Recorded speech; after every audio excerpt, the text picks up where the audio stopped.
Okey, Assalamualaikum. Selamat pagi semua ya. Terima kasih sangat-sangat kerana masuk kelas pada pagi ini. Okey, tanpa melengahkan masa, pada penghujung kelas nanti, okey, mungkin dalam 10 minit pada hujung kelas nanti baru cikgu ceritalah. Tunggu kawan-kawan masuk dulu baru kita cerita pasal money science.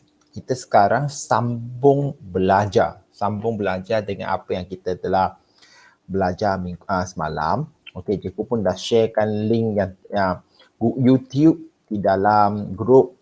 Yang pertama itu salah, yang kedua itu baru betul punya.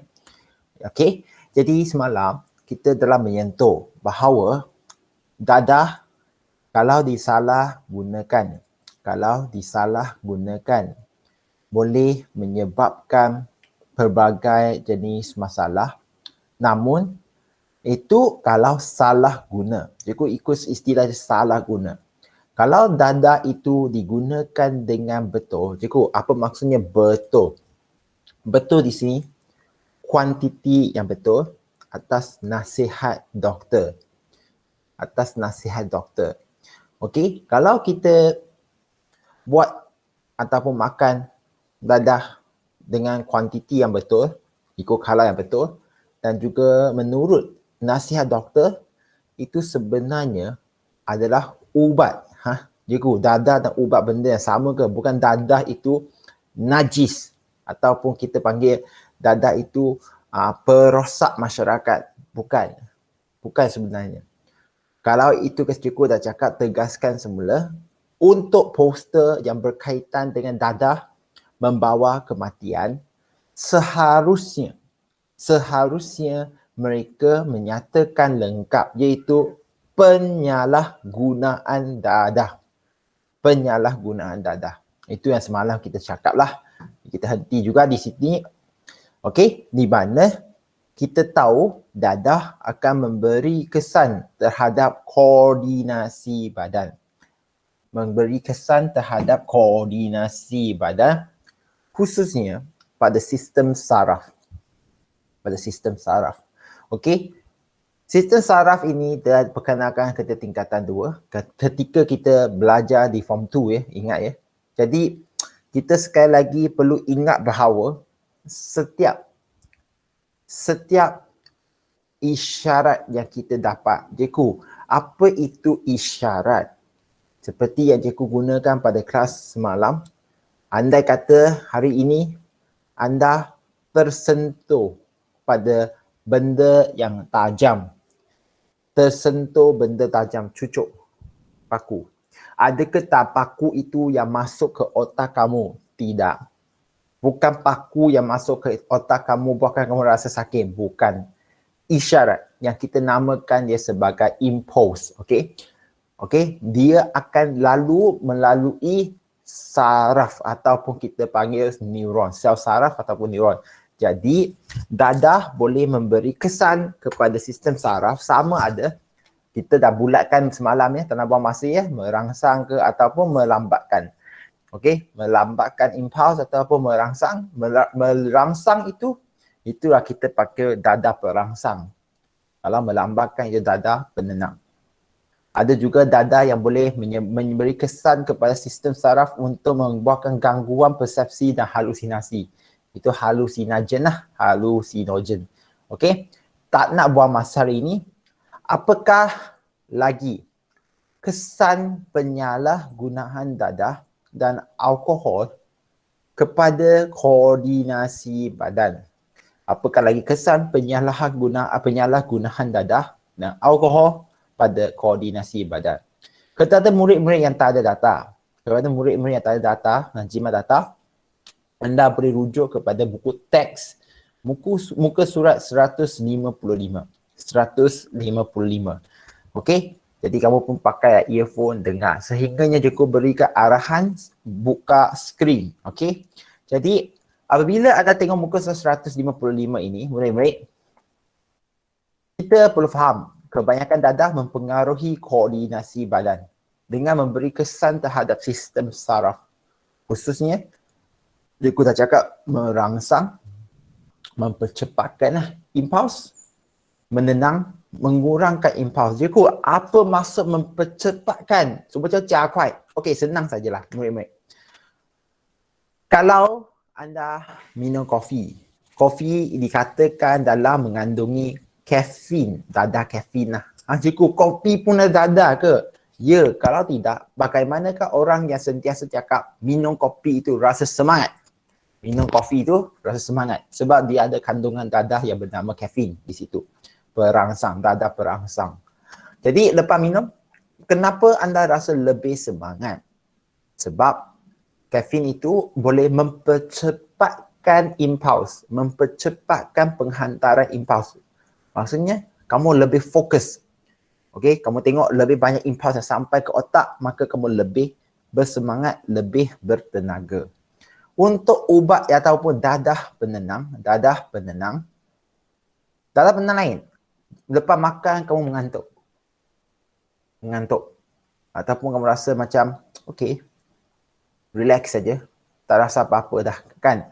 Sebab dia melambatkan pergerakan impuls, maka anda pun kuranglah rasa macam bersemangat, kuranglah, tapi tenang. Okey, itu dadah. Kita cerita semalam sekali lagi dalam YouTube. Tengok sebalik semula.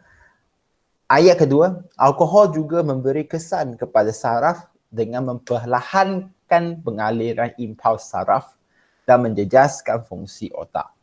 Alkohol itu saja. Tapi dadah boleh jadi dua-dua lah, merangsang ke melambatkan. Alkohol melambat. Itu pasal orang lepas makan alkohol, dia tidak sempat untuk elakkan bahaya. Contohnya kalau kita nak tumbuk orang yang minum alkohol, kita tumbuk orang yang tengah mabuk, tengok penumbuk datang, dia mungkin nak elak, tapi sebab dia lambat. Padahal dia dah lambat, jadi dia kena. Okey? Memperlahankan pengaliran impuls. Okey? Jadi, apakah kesan penyalahgunaan dadah dan juga alkohol kepada koordinasi badan kita yang lain? Pertama, dia boleh menyebab dadah dan alkohol. Pertama, selepas yang cikgu cakap hari itu kan, sekarang kita sebut ketidakseimbangan hormon. Ketidakseimbangan hormon. Okey? Kalau kita jenis yang makan dadah tanpa nasihat doktor, penyalahgunaan dadah khususnya, boleh menyebabkan ketidakseimbangan hormon. Jadi, badan akan mengalami gangguan koordinasi. Okey, badan akan terdedah kepada bahaya dan cedera sebab dia tak boleh fokus. Tubuh juga boleh mengalami pertumbuhan yang melampau. Gariskan mengalami pertumbuhan yang melampau atau tidak berlaku perkembangan. Itu kalau dari budak-budak, zaman budak-budak sudah terdedah kepada penyalahgunaan dadah. Jadi, pertumbuhan akan jadi terbantut ataupun terjadi lebih yang tidak bagus lah sebab disebabkan oleh dadah merosakkan kelenjar pituitary dia. Gariskan kelenjar pituitary. Untuk murid-murid ataupun untuk orang yang mungkin dah besar sikit, dia makan dadah termasuk alkohol juga, boleh menyebabkan perkembangan seks sekunder terbantut. Jika hormon estrogen dan testosteron gagal berfungsi secara normal. Okey, jadi itu kalau lah pengambilan dadah secara salah, khususnya salah dari awal. Okey, jadi gejala ketidakseimbangan hormon dapat diperhatikan melalui perubahan fizikal dan mental penghidap seperti badan terlalu besar dan tinggi, terlalu kurus ataupun emosinya akan nampak murung dan kurang daya ingatan. Murid-murid, jelas ke tak jelas? Ataupun cara cikgu cakap ini tak jelas? Nasro, boleh Nasro? Suara cikgu jelas tak? Tak Airi Iskandar, boleh tak?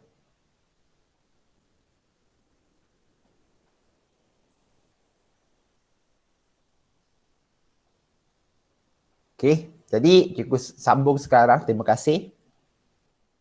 Okey. Penyalahgunaan dadah dan juga pengambilan alkohol berlebihan juga boleh menyebabkan pertuturan tidak jelas. pertuturan tidak jelas. Cakap tapi kita cuba dengar tak tahu. Sebabnya dia memberi kesan buruk terhadap bahagian cerebrum dalam otak. Kesan buruk terhadap bahagian cerebrum. Jadi dia tak boleh nak sebut dengan betul. Okey, cerebrumnya bahagian otak yang mengawal pertuturan manusia. Hal ini menyebabkan mereka yang mengambil atau minum alkohol secara berlebihan akan mengalami pertuturan yang tidak jelas dan meracau. Sama juga sebenarnya untuk dadah. Tapi dadah jarang kita dengar pertuturan yang tidak jelas lah. Sebab orang itu biasa dah khayal lah. Okey, untuk ini ada 2. Tulis kat tepi itu 2. 1, 2. Hari ini sekarang 3 pula. Tindakan refleks yang lambat. Murid-murid, tindakan refleks yang lambat. Okey, jadi bahan kimia psikoaktif di dalam dadah dan etanol di dalam alkohol akan melambatkan gerak balas sistem saraf terhadap rangsangan. Gariskan melambatkan gerak balas sistem saraf terhadap rangsangan. Okey, jadi seperti yang aku cakap, impuls itu menjadi kurang ataupun pergerakan impuls menjadi perlahan. Okey, jadi sebab oleh dadah dan alkohol, jadi kalau dia nampak ada bahaya yang menampilkan yang dekat dengan mereka pun mereka tak mampu nak elak, walaupun mereka nak elak sebenarnya. Seperti yang aku cakap, orang yang minum minum arak banyak itu, kalau kita tumbuk, dia mungkin otak fikir nak elak, tapi badan dia tuan-tuan tak dengar cakap. Kena juga. Cikgu tipulah. Kalau ikut drama Cina, orang yang kata drunken feast. Drunken. Maksudnya orang yang mabuk. Tumbukan mabuk itu. Orang itu kan mabuk, makin laju. Itu cerita lain. Biasanya orang yang mabuk ini, dia punya refleks adalah lebih lambat. Senang nak dikena pukul. Kalau anda tengok drama lain yang biasa, ya. Okey. Bahan kimia ini akan berada di antara neuron, efferent dan interneuron. Pergerakan impuls akan terhalang dan melambatkan proses penghantaran maklumat ke otak. Hal ini boleh diperhatikan pada penagih dadah dan mereka yang minum minuman alkohol berlebihan. Penting ya, cikgu akan tanya ke? Ya. Jangan nanti cakap, cikgu saya tak boleh nak jawab. Sebabnya, kamu sekarang belajar sains. Sains ya. Kalau orang tanya kamu kenapa benda ini terjadi, bukan lagi isunya cikgu saya tak tahu. Kamu patutnya ada kemahuan untuk mencari fakta untuk menerangkan fenomena yang berlaku. Itulah sains, ilmu sains, okey? Sikap sains yang patut ada. Lepas itu yang keempat, hilang keseimbangan. Pengambilan dadah dan minuman beralkohol akan menyebabkan koordinasi otot yang lemah, mengakibatkan cara jalan tidak betul, terhuyung hayang dan hilang keseimbangan badan. Okey, jadi kita sambung sekarang. Okey, tadi kesan penyalahgunaan dadah dan alkohol terhadap koordinasi badan. Okey, kita sekarang highlight kesan betul penyalahgunaan dadah dan alkohol terhadap fizikal, gariskan fizikal dan mental. Cikgu, saya tahu makan dadah akan sakit. Ya, betul sakit. Sakit apa? Sakit apa? Inilah menjadi isu seperti murid-murid pergi ke klinik ketika anda tengah sakit. Cikgu tahu kamu sakit, tenat dah, jumpa doktor. Sakit apa? Doktor, saya sakit. Doktor tanya lagi, sakit macam mana? Doktor, saya sakit. Ini masalah lah. Jadi, benda itu, kita perlu kalau boleh terangkan sakit macam mana. Contoh, cikgu, doktor, saya demam ni 37.8 darjah Celsius. Lain tau. Kalau kamu cakap demam 39 darjah Celsius, itu tinggi. Nampak? Kita terang. Apa lagi? Doktor, saya rasa lawyer nak muntah. Rasa nak muntah tu. dan tangan saya mula timbul bintik-bintik merah. Sakit. Kamu dah terangkan.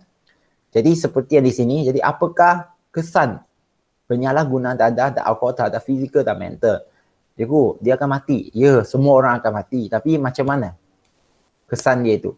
Jadi selain mempengaruhi sistem saraf, penyalahgunaan dadah juga menyebabkan banyak masalah kesihatan fizikal dan mental seperti kerosakan hati.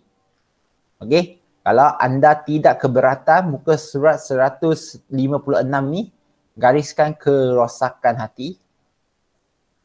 Okey, gariskan melemahkan sistem keimunan pengguna. Okey, kerosakan otak dan juga masalah mental yang serius. Okey, cikgu, apa maksudnya melemahkan sistem keimunan pengguna? Senang je. Maksudnya lepas anda ambil dadah yang lebih, mungkin sel darah putih badan kamu menjadi kurang. Maka menyebabkan anda senang jatuh sakit. Sel darah putih kurang, maka kamu akan senang jatuh sakit. Macam sekarang COVID kat luar. Kalau anda jenis yang sedang makan ubat tertentu, doktor lah, di bawah nasihat doktor, sememangnya ubat-ubat itu mungkin memberi kesan kepada badan kamu menghasilkan kurang sel darah putih. Maka kalau kamu sekarang keluar dari rumah, pergi mana-mana tempat awam seperti pusat beli belah, orang tak sakit COVID, kamu pula yang akan sakit COVID sebab badan kamu semua nampak okey tetapi sistem keimunan lemah.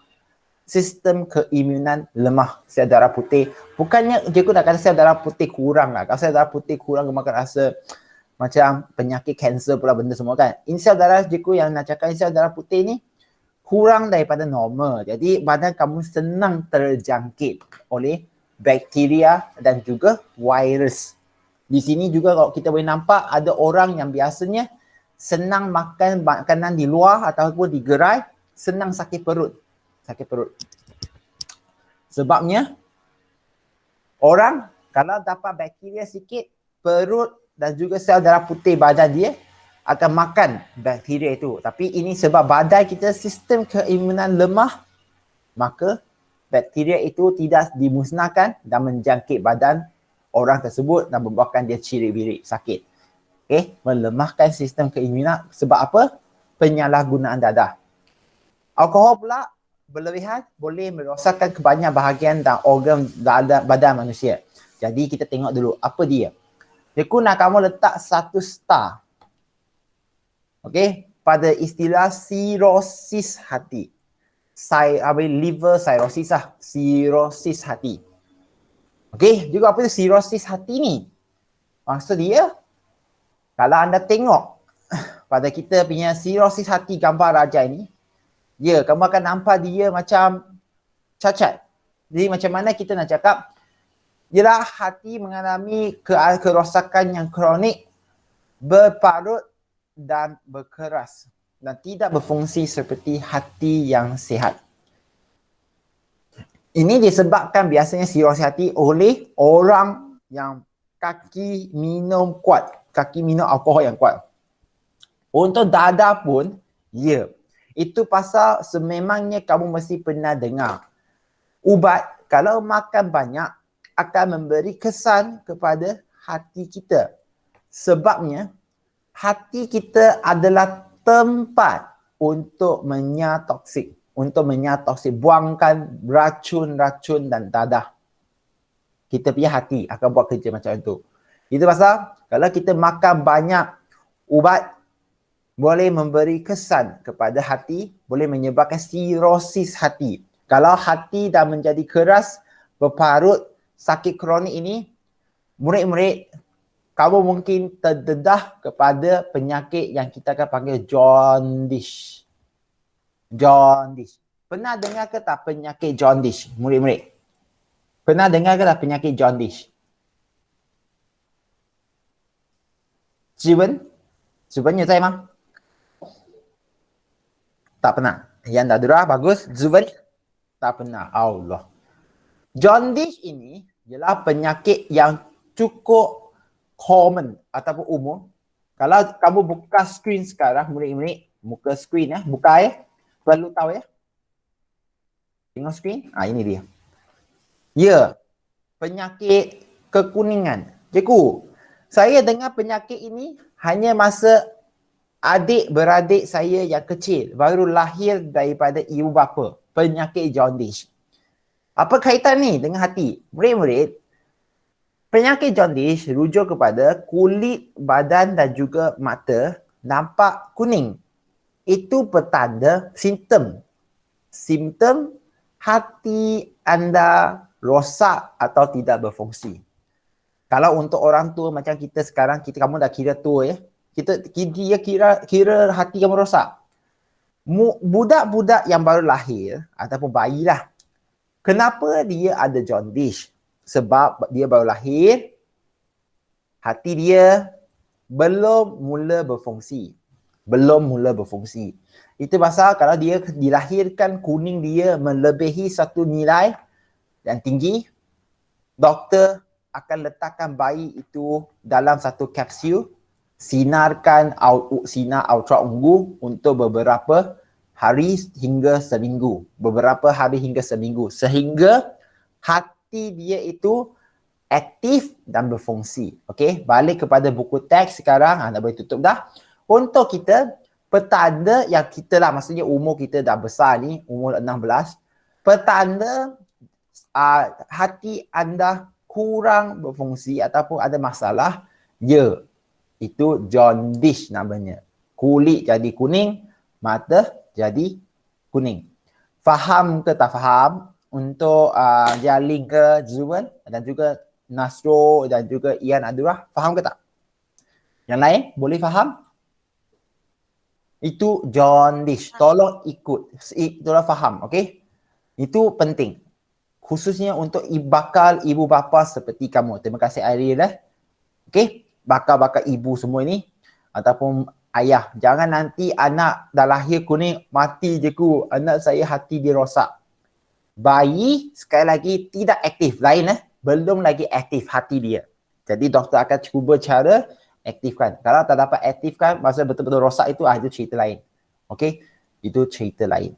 Macam kita dah besar ni, jaundice rosak dah ni.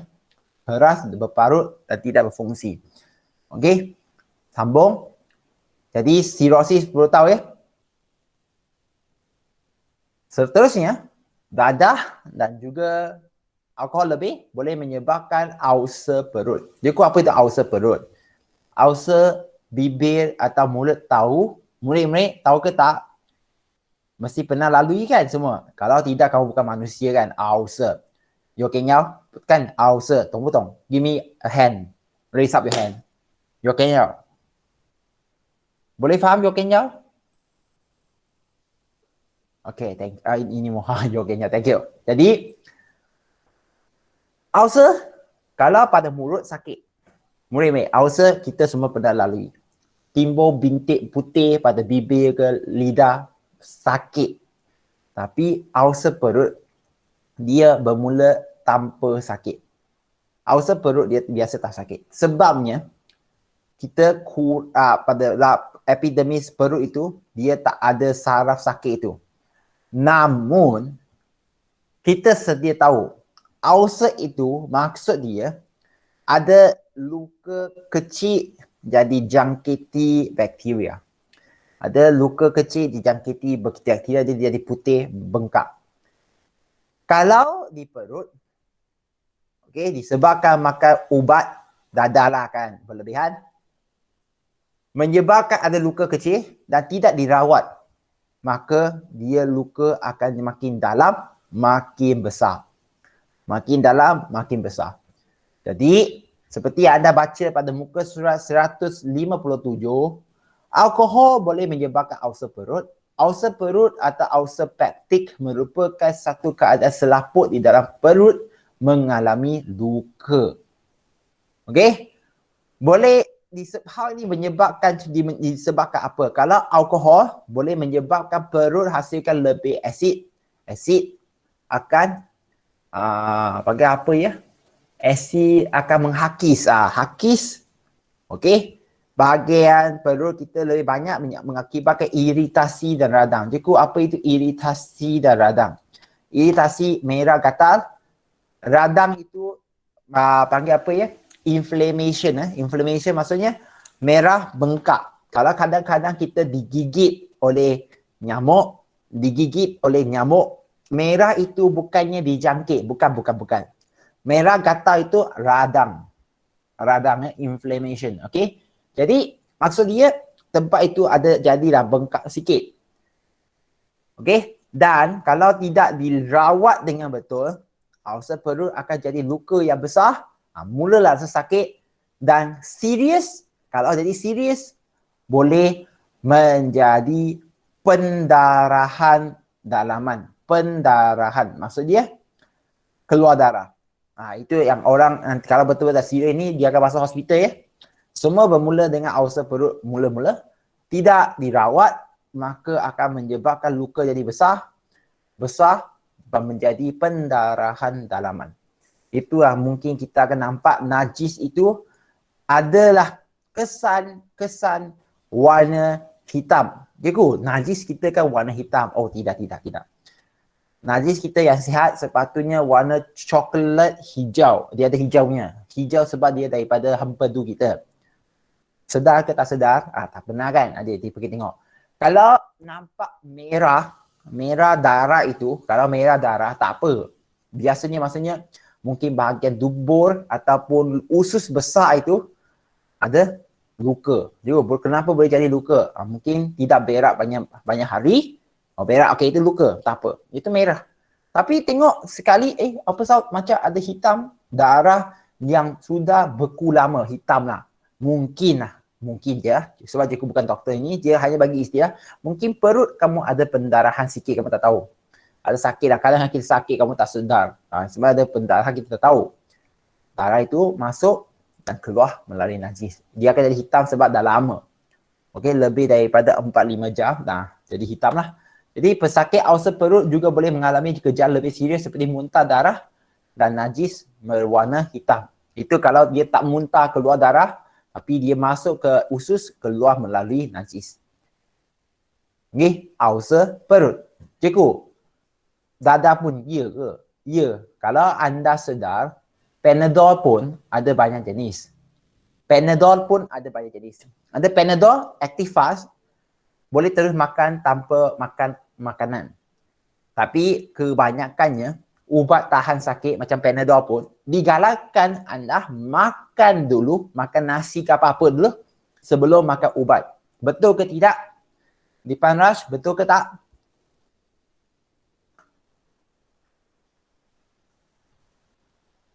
Dipan Raj dan Noifah faham betul kan? Noifah, ada tak? Betul ke tidak? Terima kasih ya Dura. Chon Jalin pun dah respon ni. Dipan Raj buat apa tu? Noifah ada?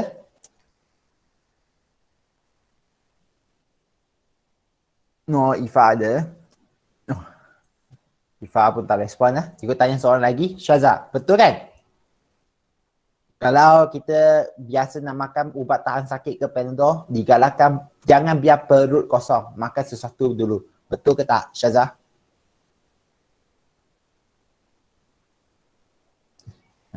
Syaza pun tak ada. Syaza. Okey. Nampaknya Amir Idam okey?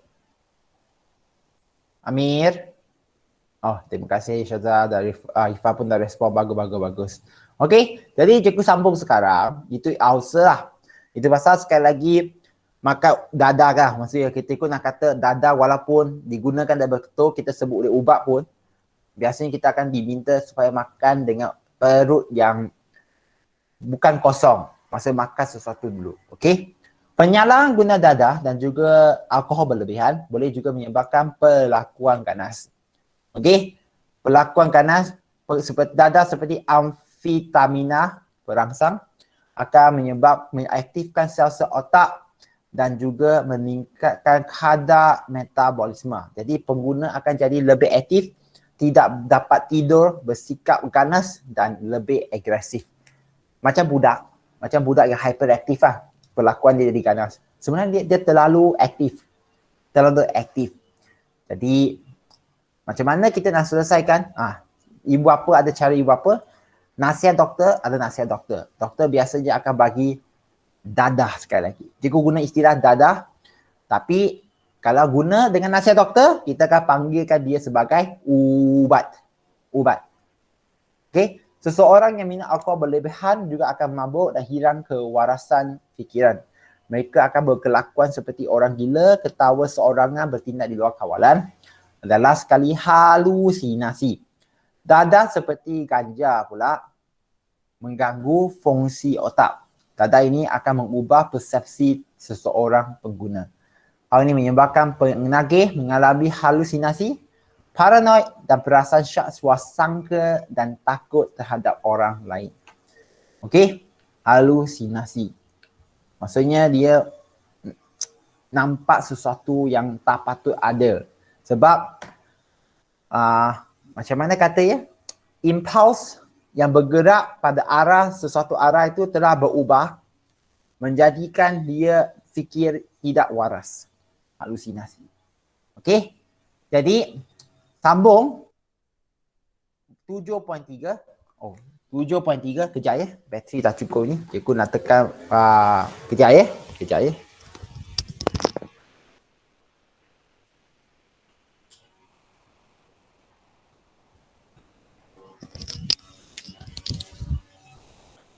Jadi untuk 7.3 muka surat 58.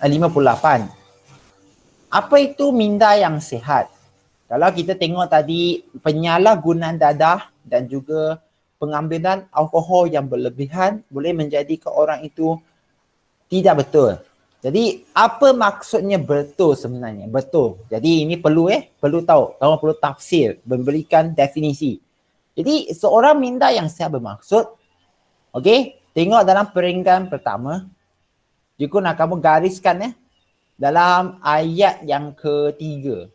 Minda yang sihat ialah keupayaan otak untuk menaakur dan berfikir pertama. Menaakur maksudnya tahu apa itu betul, tahu apa itu salah dan apa yang boleh buat, apa yang tak boleh buat.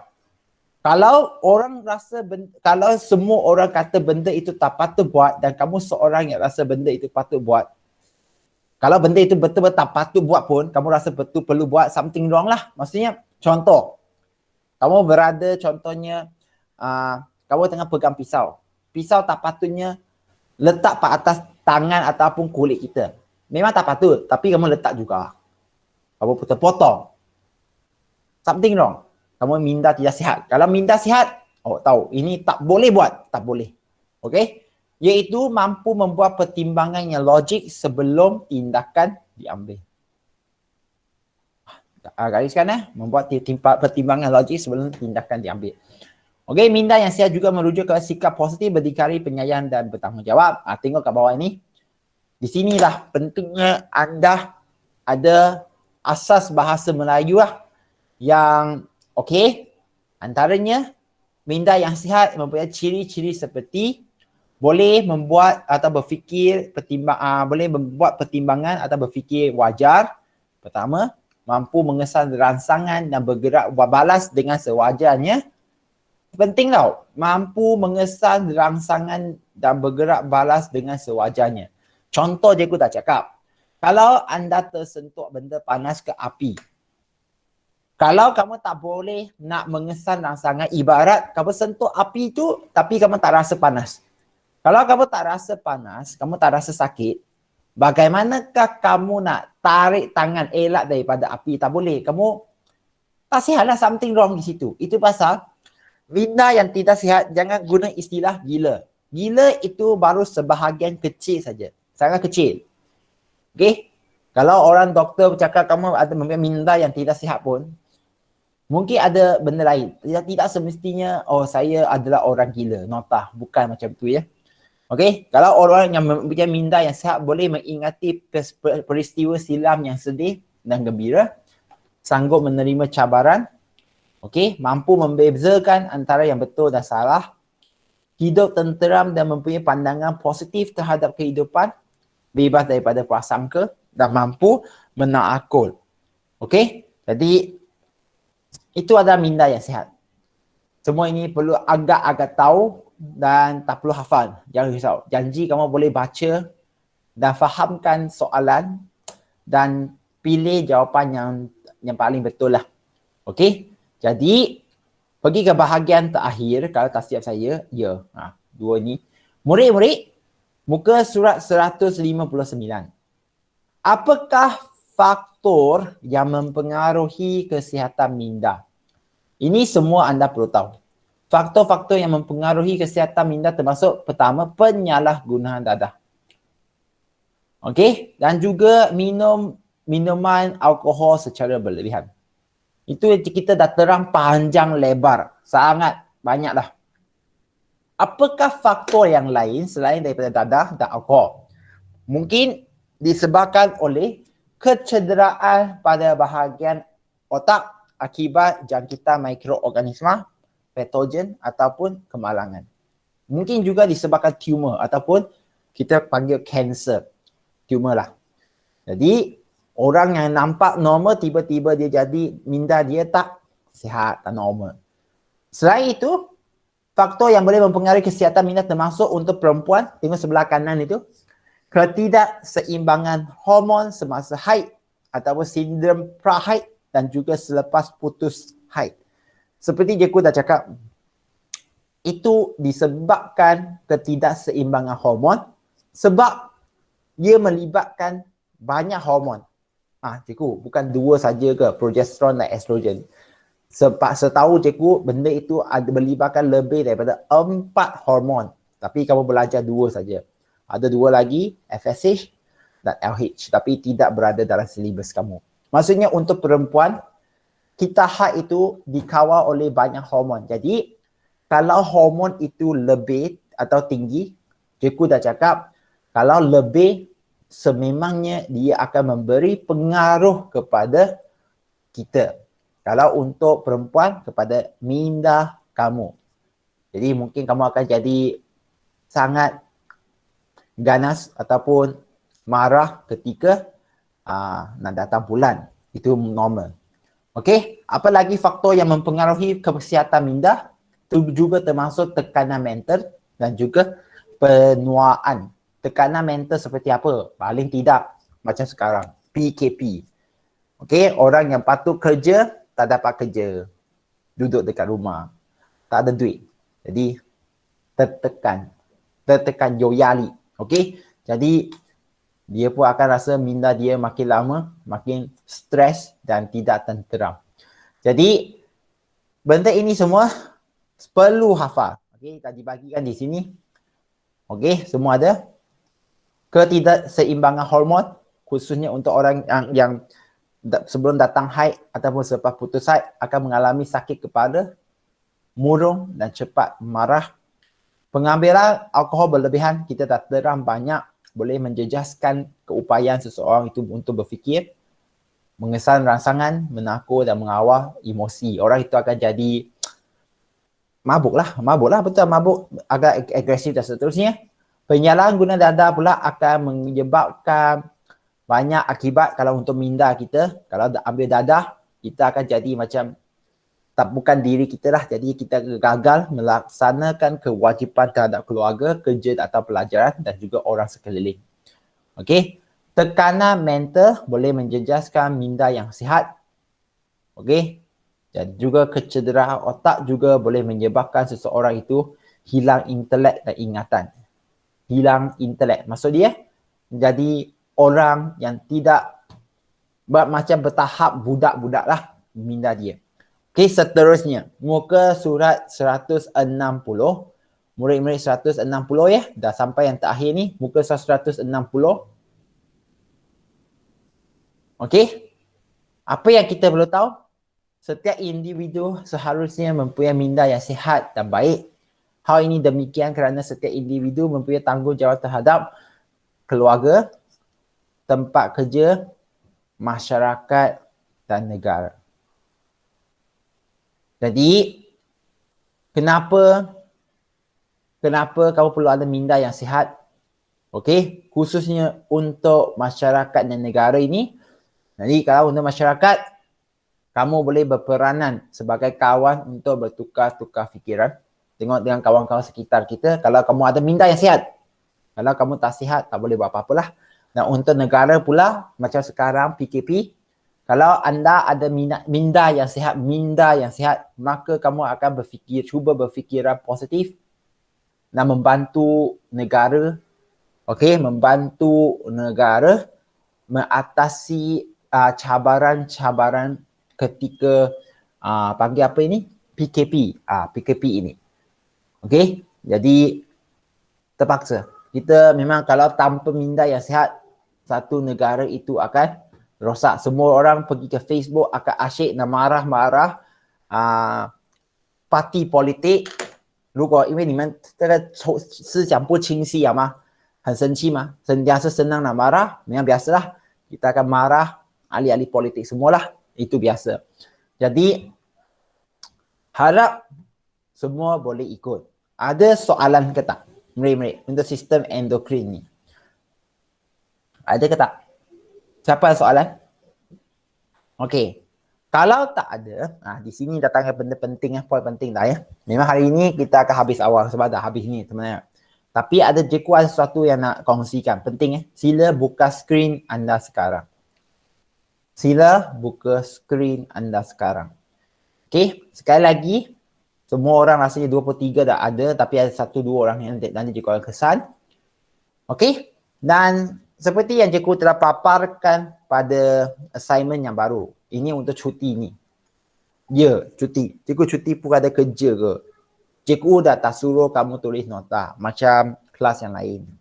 Jadi, tolonglah cikgu buat sesuatu. Apa dia?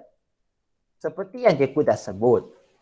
Dalam laporan PBD anda, dia terdiri daripada 2 elemen penting. 2 domain lah. Bukan 2. Silap. 3 domain yang penting. Okey? Lepas ni, bab 7 ini akan ada quiz. Quiz itu kita akan bagikan markah kepada domain pengetahuan. Okey? Domain pengetahuan.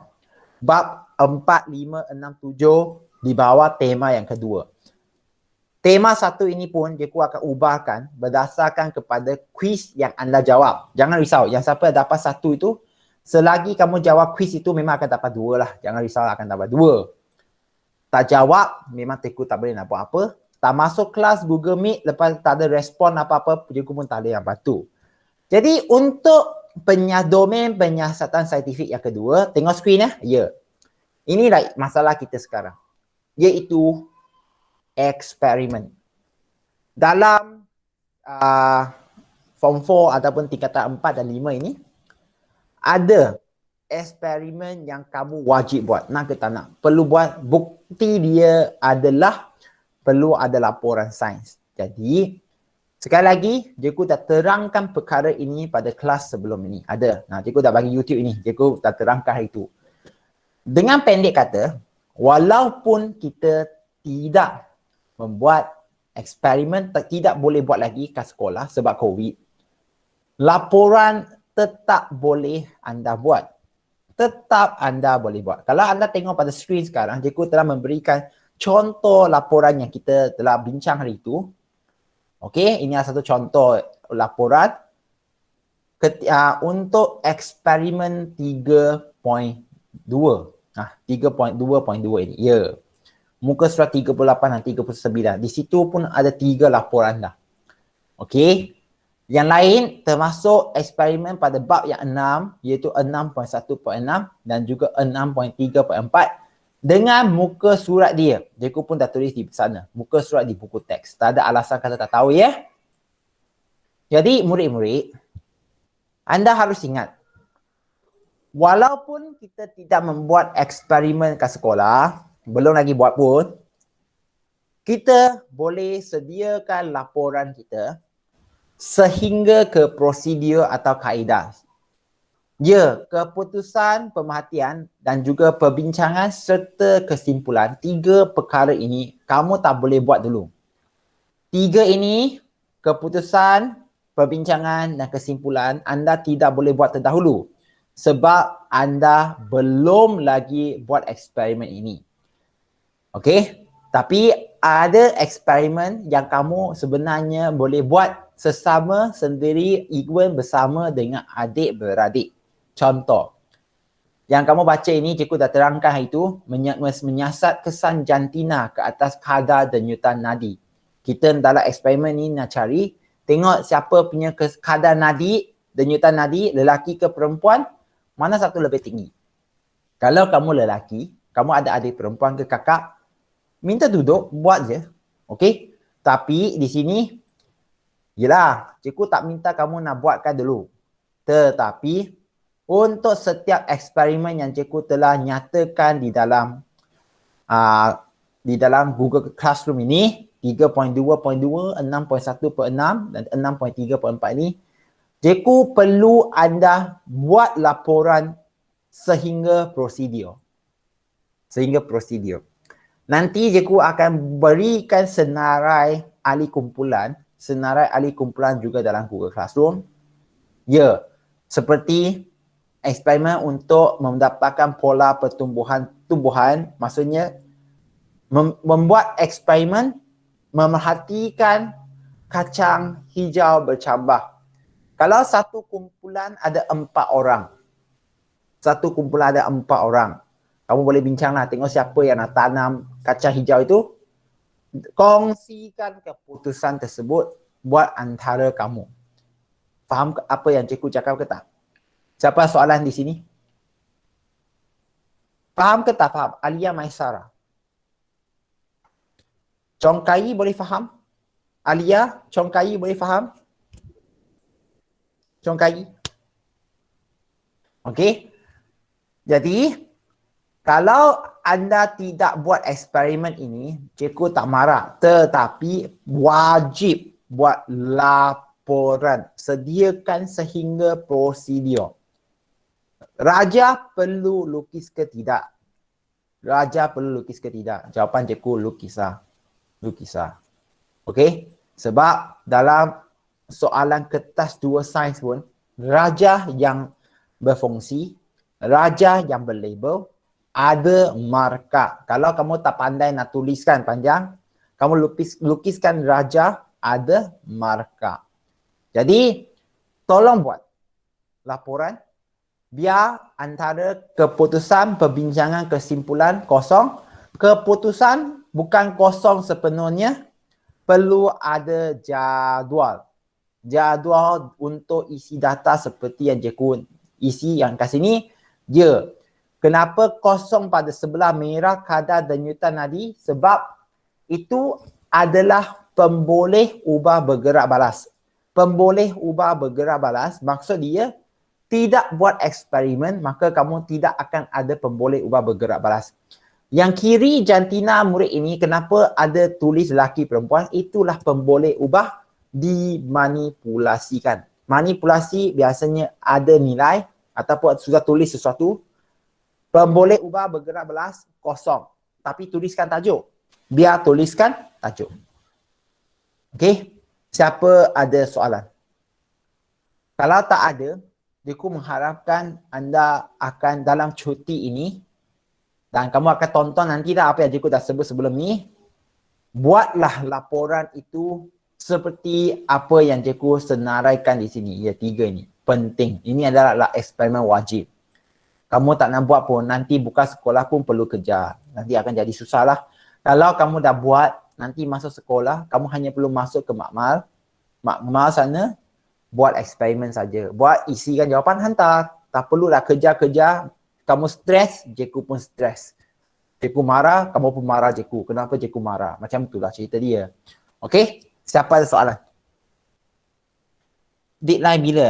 Kita tunggu dulu. Cikgu bagi deadline untuk Google Classroom ini, yang bahagian eksperimen ini, laporan sehingga minggu depan Jumaat. Andai kata lepas minggu depan cuti penggal, sekolah masih lagi jalan PDPR. Masih jalan lagi PDPR. Jadi cikgu terpaksa memberikan, sama ada cikgu yang buat depan screen ini, kamu tengok data yang cikgu buat itu, kamu salin. Ataupun dua, kamu buat sesama kawan mengikut kumpulan. Yang boleh buat lah, yang tak boleh buat cikgu buat lah kat depan. Yang kamu boleh buat, cikgu akan bagi tahu kamu buat. Okey? Ataupun ketiga, cikgu akan tunjukkan YouTube eksperimen yang telah dibuat oleh guru lain. Mereka pun buat demonstrasi macam ni. Jadi kita akan ikut data dia. Maka lepas cuti, kita akan lengkapkan laporan tersebut. Lengkapkan. Kamu dah buat. Bukan tapi tak lengkap. Sebab keputusan masih kosong, perbincangan masih kosong, kesimpulan pun masih kosong. Jadi, kita akan lengkapkan dan pegangkan eksperimen itu, benda itu disimpan dan bawa ke sekolah kalau bukan sekolah masa akan datang. Jadi, ketika cikgu nak record ni, jangan main-main . Kalau betul-betul lepas cuti ini memang masih lagi PDPR, cikgu akan suruh anda snap gambar, sama ada hantar melalui WhatsApp ataupun Google Classroom. Mark as done itu kan, kamu bagi gambar. Macam mana ya? Contoh cikgu tunjuk yang kelas lain contoh lah. Mereka akan hantar kerja contoh. Macam ni. Mereka akan hantar kerja. Macam ni. Kamu akan hantar. Mark as done. Dan cikgu akan buat tanda lah. Sama ada kamu buat ke tak buat. Kamu akan hantar macam ni je. Kamu akan hantar melalui Google Classroom. Nampak ke tak? Ini adalah kelas lain contoh. Mereka tak buat, mereka hantar kerja mereka, quiz mereka. Jadi kamu akan hantarlah screenshot ataupun buat Google Classroom, bagi pun boleh, dua-dua pun boleh. Tapi cikgu tak nak laporan eksperimen Google Form ke apa. Tulis tangan, snap gambar, hantar. Jadi nama kamu akan keluar dengan gambar laporan eksperimen yang cikgu nak. Mana-mana satu cikgu akan pilih. Okey? Siapa ada soalan? Jelas ke tak? Amin Idam, jelas?